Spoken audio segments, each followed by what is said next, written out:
What if I told you that the richest investors in history all made the exact same three moves before every major market crash? Not similar moves, not kind of the same strategy, the exact same three trades. And right now, in 2025, the biggest names in finance are doing it again.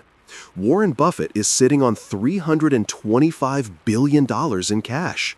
Central banks around the world are buying gold like their lives depend on it. And hedge funds are quietly placing massive bets that everything is about to collapse. These are the same three trades that turned Joseph Kennedy into a legend in 1929.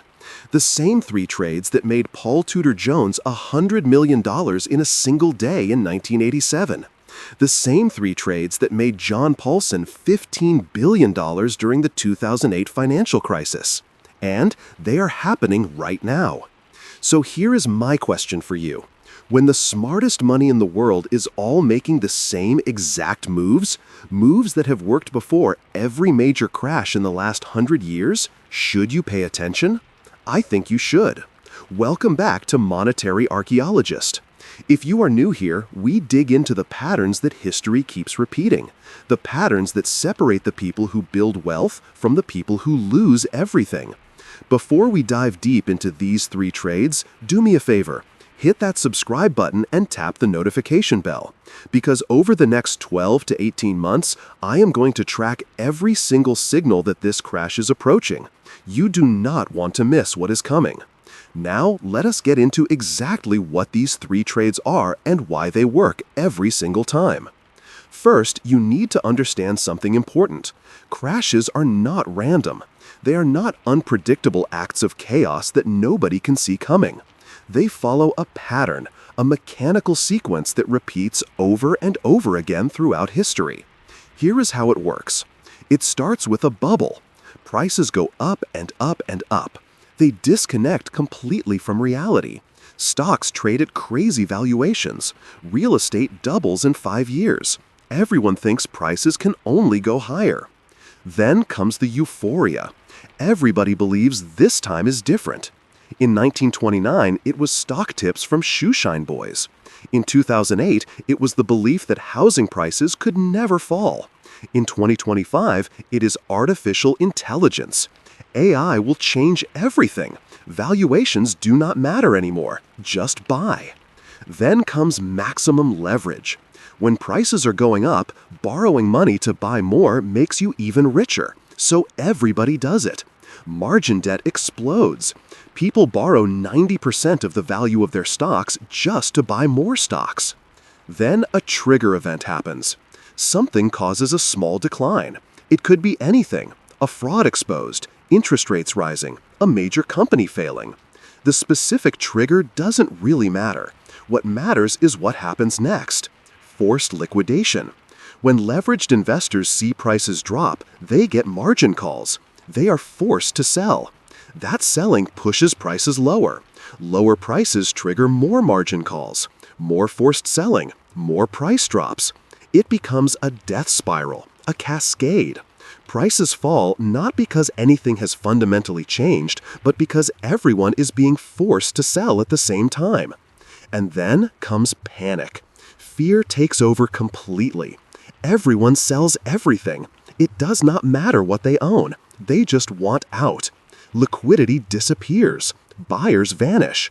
Prices collapse 20, 30, 40% in weeks. This is the crash. And here is the key insight. The investors who see this pattern coming make the same three trades every single time.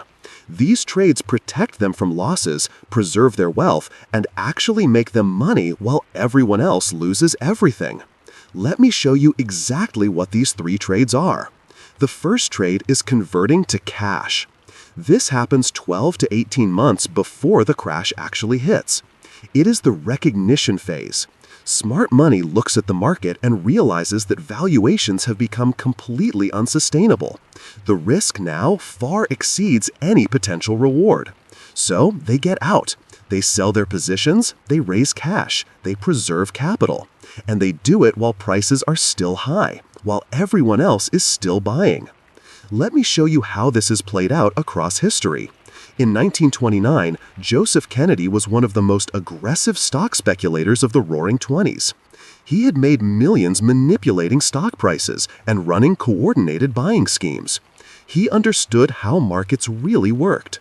By early 1929, Kennedy saw the danger signs everywhere. Stocks had tripled in 5 years. Margin debt was at record levels. Investors were borrowing 90% of their stock values just to buy more. Kennedy understood something critical. When everyone is leveraged and fully invested, there is nobody left to buy. And without new buyers, prices have nowhere to go but down. So in the summer of 1929, Kennedy started selling. Not all at once, because that would crash his own prices, but steadily, systematically. By September, he was mostly in cash. The Dow Jones peaked on September 3rd. The crash began October 24th, 7 weeks after Kennedy got out. While ordinary investors watched their wealth evaporate, Kennedy sat on his cash pile, protected, ready for what came next. Now let us look at 1987. Tudor Jones ran a hedge fund that had been successful trading commodities and stocks. But by mid-1987, Jones became deeply worried. The Dow had risen from under 1,000 in 1982 to over 2,400 by August 1987. That is a 140% gain in 5 years. Valuations were stretched thin. A new phenomenon called program trading, where computers executed massive trades automatically, was creating dangerous instability. Jones did the math. He concluded a crash was inevitable, and he was specific about the timing: October. Throughout August and September, Jones systematically reduced his stock positions. He converted to cash. He even wrote memos to his investors explaining exactly what he expected to happen. The market peaked on October 2nd. The crash came October 19th, 17 days later. The largest single-day percentage drop in history. Jones was already out. In 2008, the same pattern repeated. Michael Burry started going defensive in 2005. His research into subprime mortgages convinced him the entire financial system was going to collapse. He stopped investing in stocks. He raised cash. John Paulson came to the same conclusion in 2006. He launched a dedicated fund specifically to bet against the housing market. But first, he had to raise the cash to do it. Warren Buffett had been raising cash since 2006. Berkshire Hathaway's cash position grew from $40 billion to over $60 billion. When asked why, Buffett said he could not find anything worth buying at current prices. Translation: everything is overvalued. Get out. The market peaked in October 2007. Burry, Paulson, and Buffett were already in cash, protected. Now here is what is happening right now in 2025. Warren Buffett is sitting on $325 billion in cash. Let me say that again, $325 billion. That is the largest cash position in corporate history, in absolute terms, and as a percentage of Berkshire's assets. Buffett has been systematically selling stocks to build this war chest. He reduced his Apple position by 50%. He has been selling Bank of America shares. He is not buying anything. In his 2024 shareholder letter, Buffett said explicitly that he cannot find anything attractively priced. That is code. Everything is overvalued. He is out. But it is not just Buffett. Jeff Bezos has sold over $13 billion in Amazon stock in 2024 and 2025. Mark Zuckerberg has sold billions in Meta shares even as Meta hit all-time highs. Jamie Dimon, the CEO of JP Morgan Chase, sold stock for the first time ever in his tenure as CEO. Insider selling across corporate America is at levels not seen since 2007. These are the people running the companies. They see the real financials, the real customer data, the real problems, and they are converting to cash. Trade 1 is happening right now. The smart money is getting out. The second trade is accumulating gold. This happens during the same 12 to 24-month window as trade 1. Here is why it matters. When you convert to cash, you are protected from the crash itself. But you face a different problem: inflation, currency devaluation. See, when crashes happen, governments and central banks respond with massive money printing. They bail out banks. They stimulate the economy. They create trillions of dollars out of thin air. And all that new money makes your cash worth less. Gold solves this problem. It has been the ultimate store of value for 5,000 years. When paper currencies collapse, when financial assets implode, gold holds its purchasing power. Let me show you how this played out. In 1929, Bernard Baruch was one of the most successful investors of the early 20th century. He did not just convert to cash. He converted substantial positions to physical gold. Baruch understood that the crash would lead to deflation at first, but eventually governments would manipulate the currency, and gold would preserve purchasing power. He was right. In 1934, when Roosevelt devalued the dollar by revaluing gold from $20 to $35 per ounce, anyone holding gold saw a 69% gain overnight. Baruch ended up wealthier after the crash than before it. In 2008, gold's role became even more important. Gold was around $600 per ounce in 2007 when smart money started positioning. As the financial crisis unfolded, as banks failed and the Federal Reserve started printing money, gold surged. By March 2008, gold hit $1,000. By 2009, it was over $1,200. It eventually peaked at $1,900 in 2011. John Paulson, after making billions from his mortgage shorts, deployed substantial capital into gold. He understood that the Fed's response would be massive money printing. Money printing means currency devaluation, and currency devaluation means gold appreciation. His gold fund made billions more on top of his mortgage gains. Investors who held gold from 2007 through 2011 tripled their money while stocks went nowhere. Now look at what is happening in 2025. Central banks globally have been buying gold at record rates.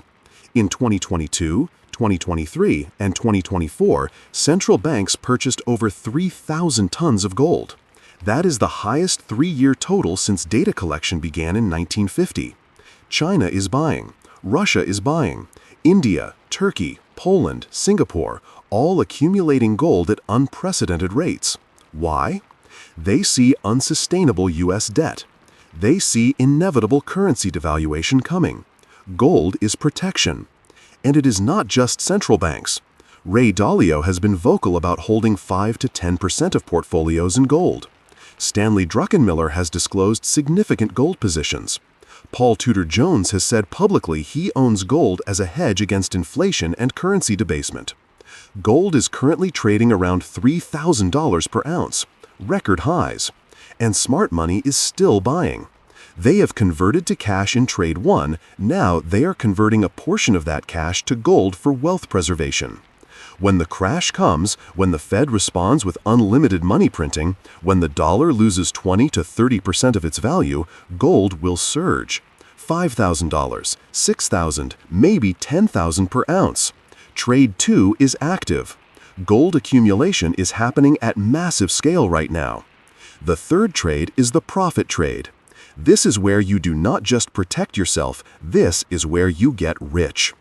Trade 1 protects you from losses. Trade 2 preserves your wealth. Trade 3 makes you money from the crash itself. This happens 6 to 12 months before the crash. It requires instruments that pay off when markets collapse. Put options, credit default swaps, short positions, bets that profit from volatility and destruction. Let me show you how this has worked. In 1929, after Kennedy got out to cash, the next step was profiting from the decline. The instrument available back then was shorting stocks. Kennedy established short positions through late summer and early fall 1929. Shorting means borrowing shares, selling them at current prices, and buying them back cheaper later to return them. Kennedy paid borrowing costs while stocks kept rising through September, but he understood the trade. When the crash came in October, stocks fell 30% in days, 50% within weeks. Kennedy covered his shorts. He bought back shares at collapsed prices and pocketed the difference. Estimates suggest he made $15 to $50 million from his short positions. That is equivalent to several $100 million today. Trade 3 paid off massively. In 1987, Paul Tudor Jones executed Trade 3 in legendary fashion. And we know the details because a documentary crew was actually filming him. After raising cash and buying gold, Jones bought massive positions in put options on stock index futures. Put options give you the right to sell at a predetermined price. If you buy puts with a strike price of $2,500 when the market is at $2,700 and the market crashes to $2,000, your puts are worth 500 points of profit per contract. Jones bought thousands of contracts. He spent millions in premium, and he waited. The market crashed October 19, 1987. The Dow fell 508 points, 22.6%, the largest single-day percentage decline in history. Jones's put options exploded in value. He made $100 million that day. His fund was up 62% in October alone. The documentary captured him on the phone, executing trades, making millions in real time. It is the most perfect execution of Trade 3 ever filmed. In 2008, Burry and John Paulson took Trade 3 to another level. Burry could not short subprime mortgages directly. The instruments did not exist, so he worked with Goldman Sachs and other banks to create credit default swaps on mortgage bonds. These are essentially insurance contracts. Burry paid premiums, roughly 2 to 4% per year on the amount insured. If he bought $100 million in insurance, he paid $2 to $4 million per year. If the bonds did not default, he lost the premium. If they defaulted, he collected the full insured amount. From 2005 through 2007, Burry paid these premiums. His investors were furious. They thought he had lost his mind. The housing market kept rising. He was losing money every month. But Burry understood Trade 3. You pay premium while waiting. You collect massive payouts when the crash comes. In 2007, subprime defaults started rising. By early 2008, the bonds Burry had insured began defaulting. The credit default swaps paid out. Contracts Burry bought for a few million in premiums paid out hundreds of millions when the bonds went to zero. His fund made over $700 million. John Paulson executed the same trade on a larger scale. His funds bought tens of billions in credit default swaps. When the housing market collapsed, Paulson collected $15 billion in payouts. He personally made $4 billion. This is Trade 3 at maximum scale. Years of premium payments, then the biggest payout in hedge fund history. Now, here is what is happening in 2025. Credit default swaps on commercial real estate securities have spiked in price. The cost to insure against defaults in commercial mortgages has increased 300 to 500% since 2021. Why? Because sophisticated investors believe commercial real estate is about to collapse. Office buildings sitting 40 to 50% vacant due to permanent remote work. Mortgages maturing at 3% interest rates that must be refinanced at 8%. The math does not work. Defaults are coming. Investors buying these credit default swaps are paying elevated premiums now. But when the defaults cascade through 2025 and 2026, these swaps will pay out massively, just like the subprime swaps in 2008. Put options on major indices have seen unusual activity. Large institutional purchases of put options expiring in late 2025 and 2026. These are bets that markets will crash during that window. The put-to-call ratio, which measures the volume of puts relative to calls, has been elevated above 1, more puts than calls being bought. This indicates institutional hedging, smart money buying insurance. VIX call options are another signal. The VIX measures market volatility. It spikes during crashes. Buying VIX calls is betting that volatility will explode. There have been large purchases of VIX calls expiring throughout 2025. Bill Ackman has discussed publicly that he is considering hedges similar to his March 2020 trade when he turned $27 million into $2.6 billion in just weeks. Trade 3 is being executed right now. Now I need to tell you about the implicit fourth trade. This is the one that creates generational wealth. After the 3 trades pay off, after you have preserved capital, protected wealth, and profited from the crash, there is one more move. You buy at the bottom. You deploy everything when fear is at its maximum, when everyone is paralyzed, when headlines are predicting the end of capitalism, when it feels like the world is ending. That is when you buy stocks at 50% off, real estate being foreclosed, businesses being liquidated for pennies on the dollar. This is what Kennedy did after 1929. This is what Buffett did in 2008 when he invested $5 billion in Goldman Sachs at the absolute bottom. This is what Ackman did in March 2020. Using his $2.6 billion payout to buy stocks at crashed prices. The fourth trade creates more wealth than the first three combined. But here is the thing. You can only execute the fourth trade if you successfully executed trades 1, 2, and 3 first. If you did not raise cash, you have nothing to invest. If you did not buy gold, your cash has lost purchasing power. If you did not make the volatility bets, you missed the chance to multiply your capital. The fourth trade depends on the first three. So where are we right now? Based on the historical pattern, we are in month 12 to 18 before the crash. Trade 1 is substantially complete. Smart money has raised record cash. Buffett's $325 billion. Insider selling at 2007 levels. They are out. Trade 2 is accelerating. Central banks buying 3,000 tons of gold in 3 years. Gold at record highs. The wealth preservation trade is happening. Trade 3 is being established.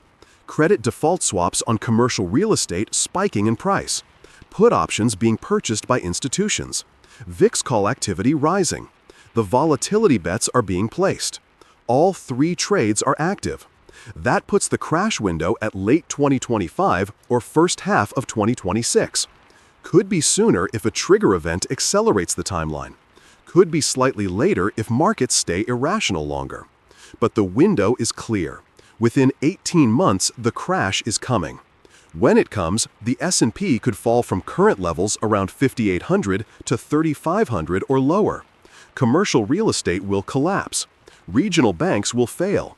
Unemployment will spike from 4% to 9 or 10%. And the 3 trades will pay off. Investors in cash will have capital to deploy at the bottom. Investors holding gold will have preserved purchasing power while the dollar devalues. Investors who bought volatility instruments will collect massive payouts as their puts and swaps explode in value. Then comes the fourth trade, buying everything quality at fire sale prices, holding for 5 to 10 years while markets recover. That is the full pattern, 4 trades across 18 to 36 months. Executed correctly, it creates generational wealth. Now, most people watching this cannot execute this pattern perfectly. You probably do not have hundreds of millions in capital.